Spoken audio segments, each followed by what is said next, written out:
The year is 1920. The Red Army has defeated the Whites. The Allied intervention has been repelled. The Soviet state has survived. Right. But the country is a wasteland. An engineer named Lomonosov, who is in charge of the railways, produces a graph for the government. It shows the number of functioning locomotives. And the curve is dropping towards zero. He points to a mathematical point in 1920 and says, "Here comes death." Oh, wow. Lenin asks, "What is to be done then?" Lomonov replies, "There are no such things as miracles. Even the Bolsheviks cannot perform miracles." Lenin mutters through his teeth, "Still, we'll try to perform the miracle." That is just intense. This is In Defense of October, Episode 5, The Crisis of the Revolution, Part 1, War, Communism, and Its Limits. And the question this part takes up is, what were the objective pressures that drove the Soviet state toward bureaucratization? And how did the Bolshevik leadership respond to the crisis of the isolated workers' state? We are not taking sides here. Right. We are not endorsing the viewpoints of any political faction. We are examining the historical events and ideas as they're presented in the source material. Previously, in Episode 4, we traced the wave of revolution that swept Europe after 1918 and its defeat. The German working class rose, the Kaiser fell, workers' councils sprang up across the country. Yeah. But the Social Democratic Party conspired with the generals to crush the revolution. Rosa Luxemburg and Karl Liebknecht were murdered. Right. The Hungarian and Bavarian Soviet republics were crushed. The Soviet state survived, but it survived alone. The international revolution on which the Bolsheviks had staked everything did not come. And from that isolation, everything else would follow. It really is the turning point for everything. It is. And to really grasp what happens next, you have to place yourself deeply into the physical reality of late 1920. Yeah, the actual material conditions on the ground. Right. Because Russia is just an absolute wasteland at this point. I mean, we really must understand the sheer scale of the devastation to comprehend the political decisions that followed. Between 1917 and 1920, some 20 million people had died. 20 million. 20 million. And they didn't just die in combat. They died from starvation. They died from epidemic disease. Yeah, typhus was a primary killer here. I mean, the disease just swept through a population that was already, severely weakened by malnutrition. It moved with terrifying speed. Absolutely terrifying. People were crowding into these unheated railway stations, just desperately trying to flee the dying cities. And that created the perfect conditions for the lice that carry typhus to spread completely unchecked. Right. And the cities themselves were dying because the industrial production had collapsed to just a fraction of its pre-war level. You have to imagine these massive factory districts, districts that just a few years prior were deafening with the sound of machinery. Now the factories were entirely silent. The smokestacks are cold. It's hard to even picture. It is. The demographic collapse of the major cities just defies modern comprehension.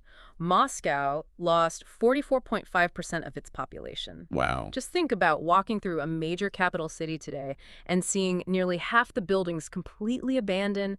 The windows are shattered. The doors are just hanging open. And Petrograd was even worse. Yeah. I mean, this was the cradle of the revolution. This was the greatest industrial center in the entire Russian Empire. Petrograd lost 57.5% of its population. More than half the city simply vanished. The grand avenues where the massive demonstrations of 1917 took place, they were now buried in heavy snow and largely empty. Just abandoned. People had fled to the countryside just to find food, and the residents who stayed, they were literally tearing wooden houses apart board by board just to provide fuel to survive the freezing winters. Well, and the railways were in a state of total collapse. The railway system was the nervous system of the vast country. It connected the grain-producing regions in the south to the industrial centers in the north. Right. It moved the troops across the thousands of miles of the Civil War fronts. Yeah. By the fall of 1919, 60% of all locomotives were considered diseased. Diseased. That was the actual technical term used by the engineers at the time. So the trains were just broken down, stripped for spare parts, just rusting on snowy sidings across the steppes. And without the trains, the cities could not eat. Exactly. Without the trains, the few remaining functioning factories could not receive coal. The entire economic organism of the country was shutting down. David North summarized this process very clearly in 1993. The revolutionary proletariat that supported the October Revolution had been shattered by the civil war imposed upon the Russian masses by world imperialism. The physical devastation of the social base of October was absolute. Yeah, and we need to unpack what the physical destruction of a social base actually means on the ground. Because the veteran workers of 1917 were gone. Right, they just weren't there anymore. These were the highly class-conscious vanguard workers who had read the Marxist pamphlets, the ones who had debated the fine points of policy in the Soviets, the people who had literally stormed the Winter Palace. They had volunteered for the Red Army in the most desperate days of the Civil War. They died on the battlefields fighting the white generals. Exactly. And the most capable among them had been pulled out of the factories and absorbed into the massive new apparatus of the state and the military to try and hold the collapsing society together. And so many perished in the typhus epidemics. So the people who remained at the factory benches in 1920 were not the same people who had overthrown the Tsar. Not at all. The remaining workers were largely new recruits drawn directly from the peasantry. They were brought into the freezing cities simply to fill the empty spaces on the factory floors. And these new recruits did not possess the political traditions or the socialist consciousness of the generation that preceded them. They brought deep peasant grievances into the cities. Yeah, a completely different mindset. They brought a rural individualism into the collective environment of the factory. So the proletariat, as a political force, as a self-conscious historical actor, had effectively disintegrated under the immense material weight of the Civil War. And this disintegration destroyed the Smichka. Now, the Smichka was the vital foundational alliance between the working class in the cities and the peasantry in the countryside. This was everything. It was the absolute bedrock upon which the entire Soviet state rested. The workers took power in the cities, and the peasants took the land in the countryside. That was the basic deal. You can think of the Smichka like a massive suspension bridge. As long as there's immense tension pulling on the cables, the bridge holds strong and allows traffic to pass over the abyss. That's a great way to picture it. During the Civil War, the peasantry had tolerated the brutal policies of the government for one very specific reason.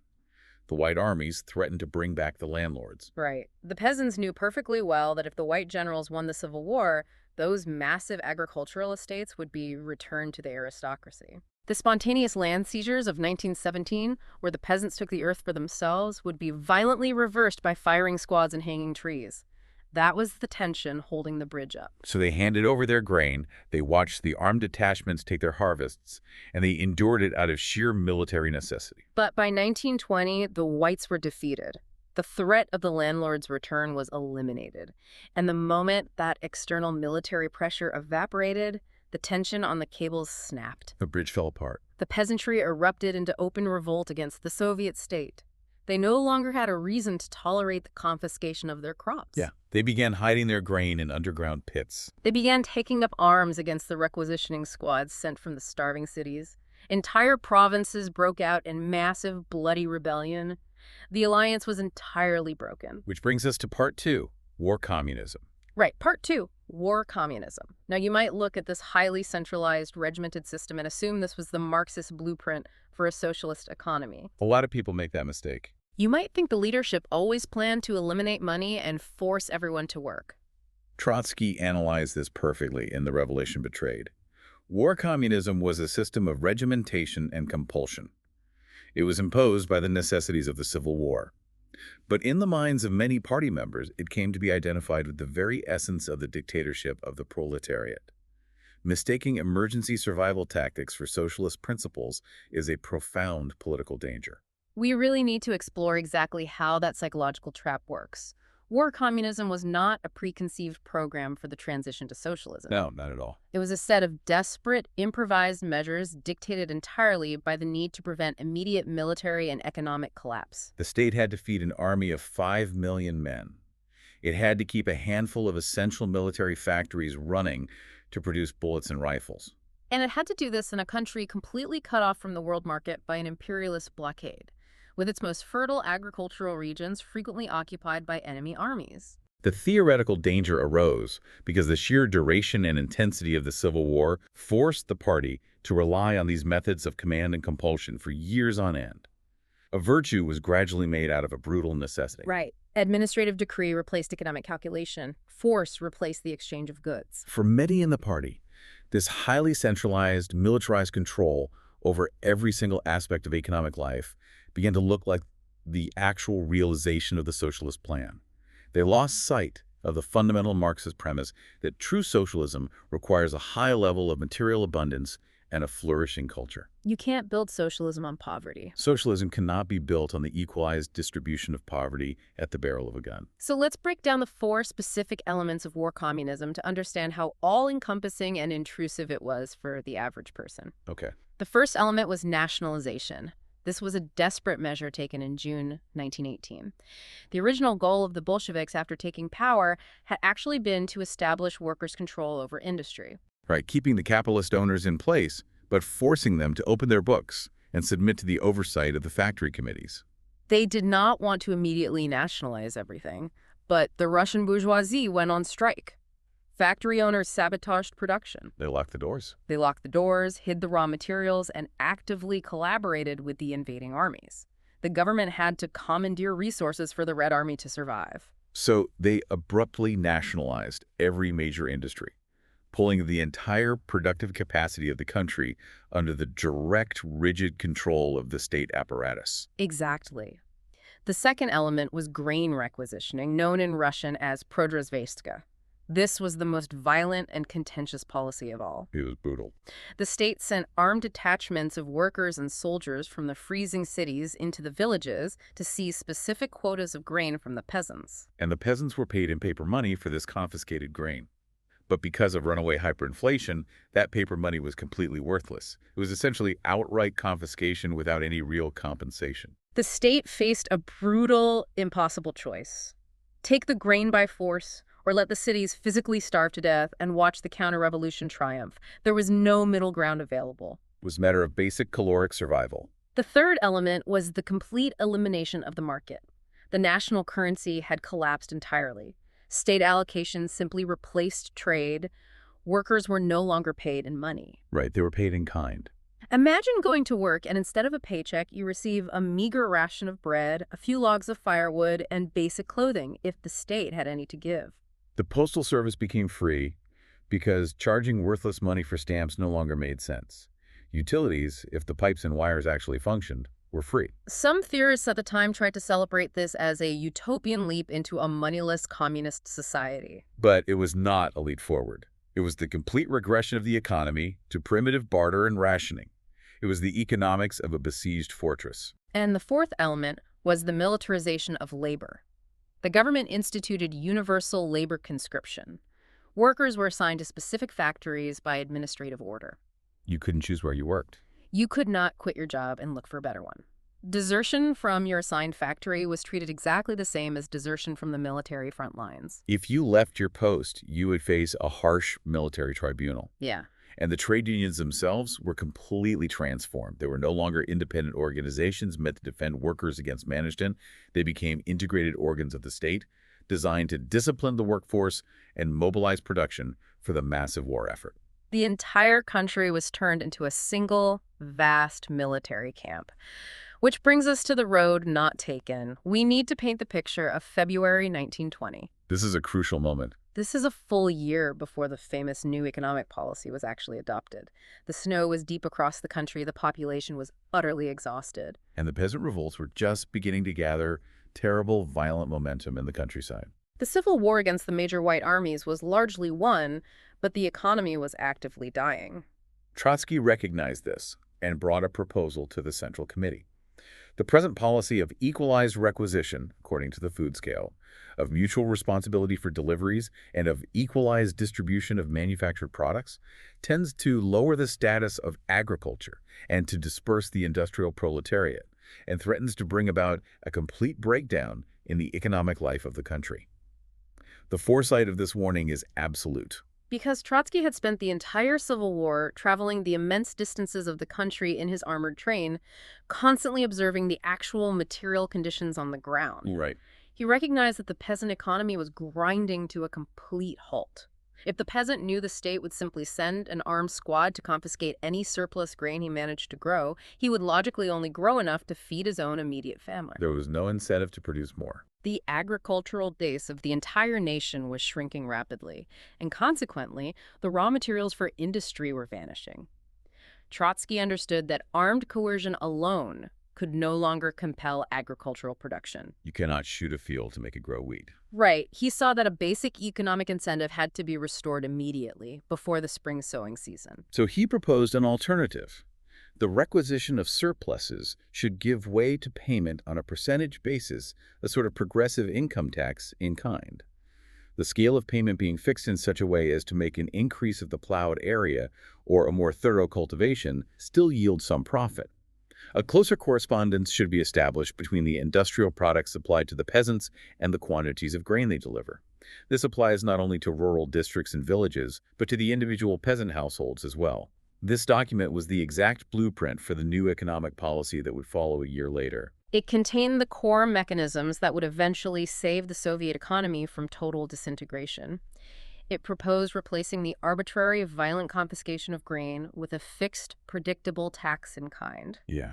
It proposed allowing the peasant to trade the remainder of their harvest freely on the open market.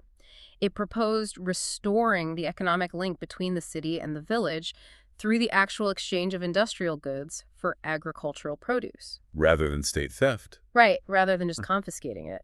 But the outcome of this proposal in February 1920 is crucial to the history of the revolution. The Central Committee rejected Trotsky's proposal by a vote of 11-4.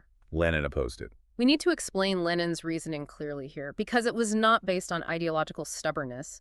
It was based on an assessment of the ongoing military threat. The war was not completely over. Right.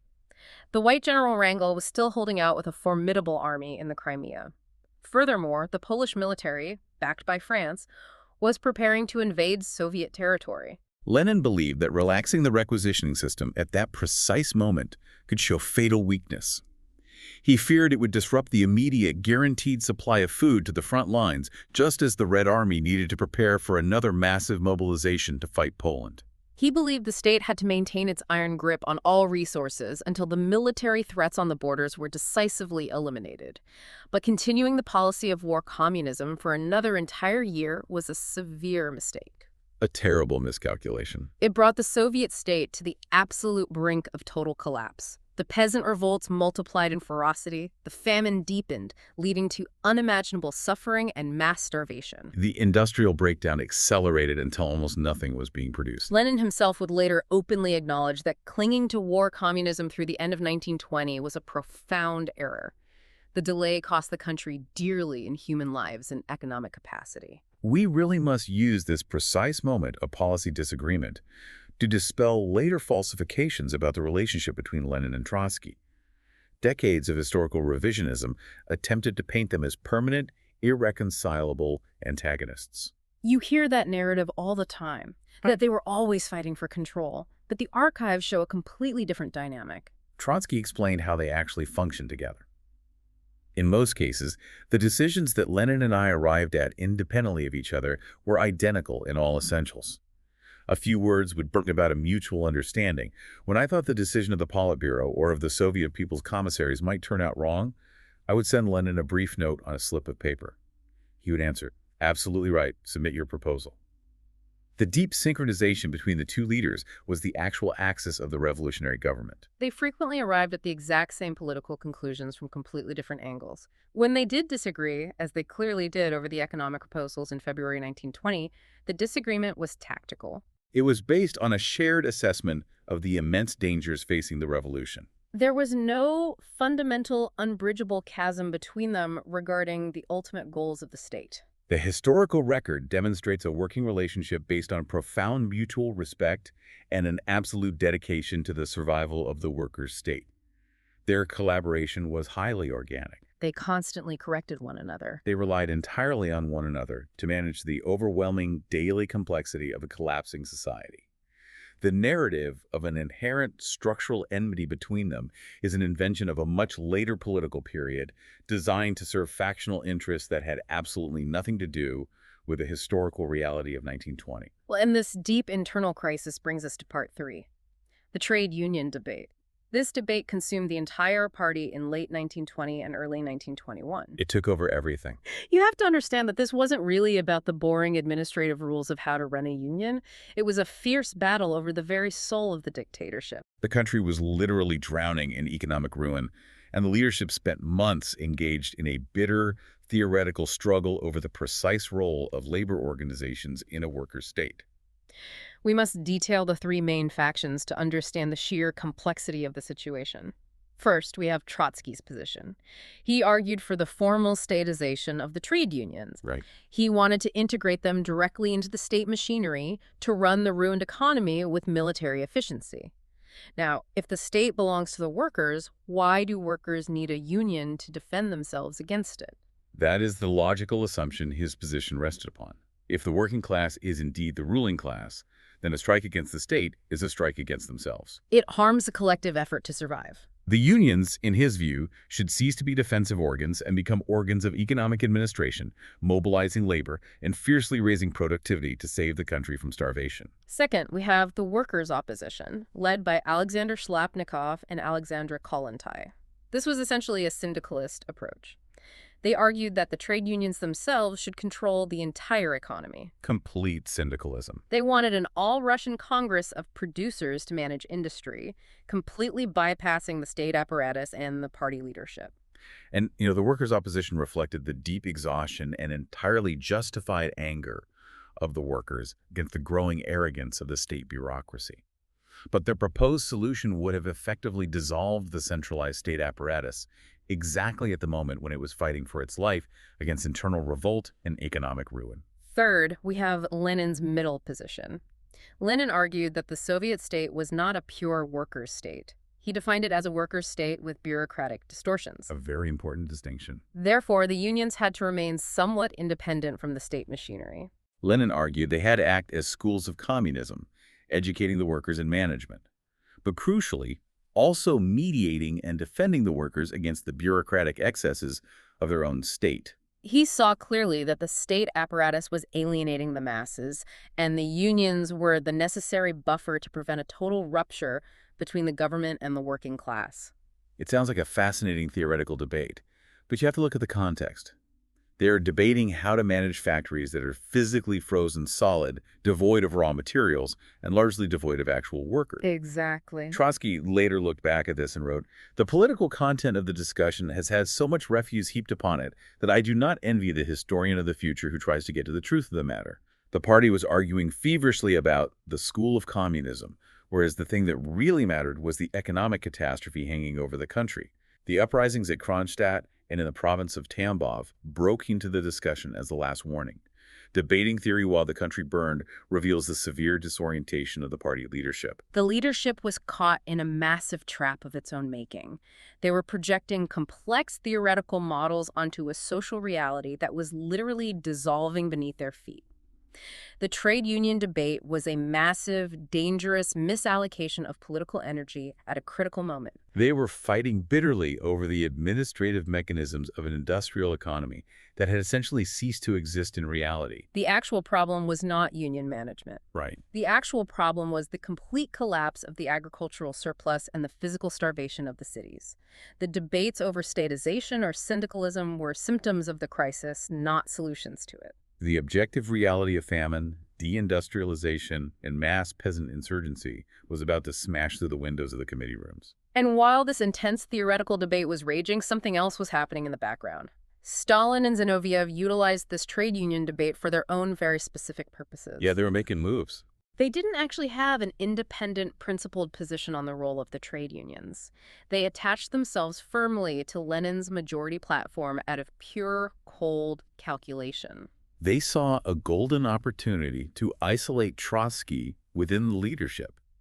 They used this debate as a factional rehearsal against Trotskyism. Just practicing for later. They began quietly organizing the party apparatus, counting votes, and mobilizing loyalists, not to solve the desperate economic crisis, but to secure political advantage within the Central Committee. They were practicing the methods of bureaucratic maneuvering that they would later use with devastating effect to consolidate power. We must contrast Stalin's calculating, behind-the-scenes maneuvering with the actual, verified trust that existed between Lenin and Trotsky during these life-and-death years.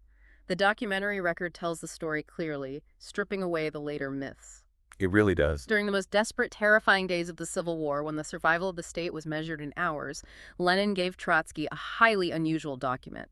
It was a blank sheet of paper with Lenin's signature at the very bottom. The text read, Knowing the strict character of Comrade Trotsky's orders, I am so convinced, so absolutely convinced, of the correctness, expediency, and necessity for the success of the cause of the order given by Comrade Trotsky that I unreservedly endorse this order.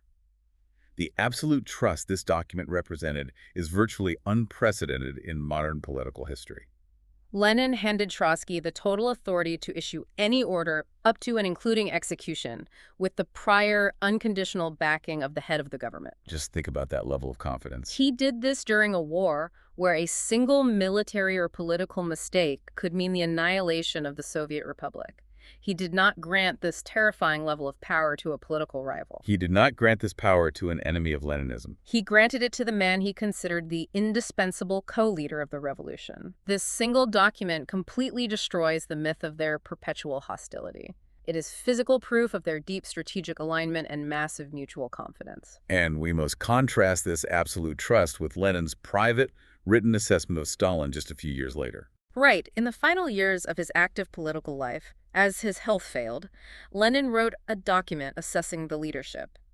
This document became known as Lenin's Testament. He issued what was effectively a wolf's passport describing Stalin. A wolf's passport was a Tsarist-era term for a police document that marked a person as politically unreliable and severely restricted their movements and rights.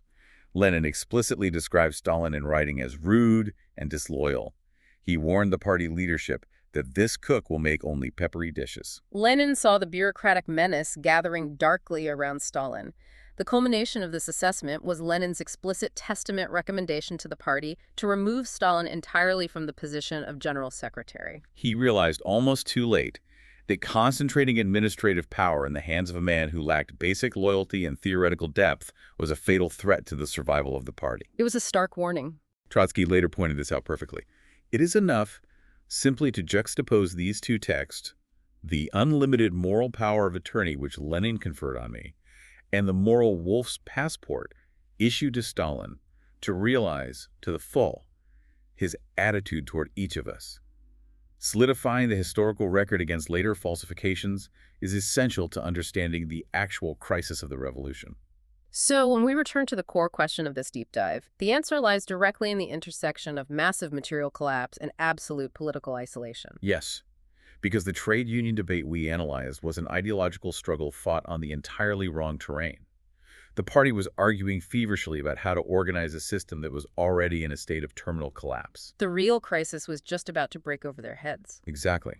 The objective pressures of international isolation, the failure of the European Revolution to come to their aid, and the total industrial ruin of Russia were actively, physically transforming the Bolshevik Party and the state machine. The working class, the very agent of the revolution, had been atomized and scattered. And the emergency measures of war communism, which relied heavily on coercion and administrative fiat rather than economic development and democratic participation, were actively preparing the soil for bureaucratic degeneration. That's where it comes from. The state apparatus was swelling with former czarist officials and careerists precisely because the revolutionary vanguard had been decimated by war and disease. The party was substituting itself for the working class out of necessity, and the state apparatus was substituting itself for the party. It was a chain reaction. This was the material, objective mechanism of bureaucratization. It was not a flaw in human nature, and it was not a preconceived evil plan. It was the desperate reflex of an isolated fortress trying to hold out in a raging ocean of peasant hostility and economic ruin. You really have to think about what happens to human psychology when that emergency machinery built to defend a revolution becomes the only world you know. It changes people. If the material base of a society completely vanishes, can sheer ideological willpower alone sustain a state, or does the machinery eventually begin to run on its own brutal momentum? The crises are only accelerating as 1920 turns into 1921. The breaking point has finally arrived. Next time on In Defense of October. The sailors of Kronstadt, the vanguard of 1917, turned their guns on the revolutionary government, Lenin's blank check to Trotsky, and the week that changed the fate of the Soviet Union. That's part 2 of the crisis of the revolution.